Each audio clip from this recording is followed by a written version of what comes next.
Guys আজ নিয়ে চলে এসেছি আবার একটা নতুন ব্লগ। সো বাসুদেবপুর শিবতলায় চালু হয়ে গেছে মিলিত সিজন 2026। সো দেখো কি সুন্দর সুন্দর হাতের ডিজাইন করা বিভিন্ন ধরনের আঁকা এরা ঝুলিয়েছে। প্রত্যেক বছরের মতন এবছরের রাস্তার সাইডে বাঁশের ওপরে কি সুন্দর সুন্দর দেখো কেউ কাগজ দিয়ে কেউ কাঠ দিয়ে নিজের হাতে তৈরি করেছে জিনিসগুলো। সো দেখো কত ধৈর্য ধরে করেছি জিনিসগুলো। সো এখন পুরো সাজানো হয়ে গেছে, আজ থেকেই চালু আছে রাত 8টার পর থেকে। সো প্রত্যেক বছরের মতন এবছরও এখানে নাটক হবে, আরও অনেক কিছু হবে।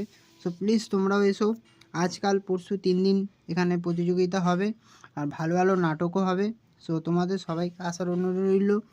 সো দেখো কি সুন্দর স্টেজটাও ভালো করেছে, বাঁশ তলে মাথা উঁচু করে বাঁচুন। সো আবার ব্লগ নিয়ে আসছি নতুন একটা। সো ভালো লাগলে চ্যানেলটাকে একটু ফলো করে দিও, পাশে থাকবে, তোমরাও ভালো থাকবে। আসছি আবার নতুন ব্লগ নিয়ে। বাই।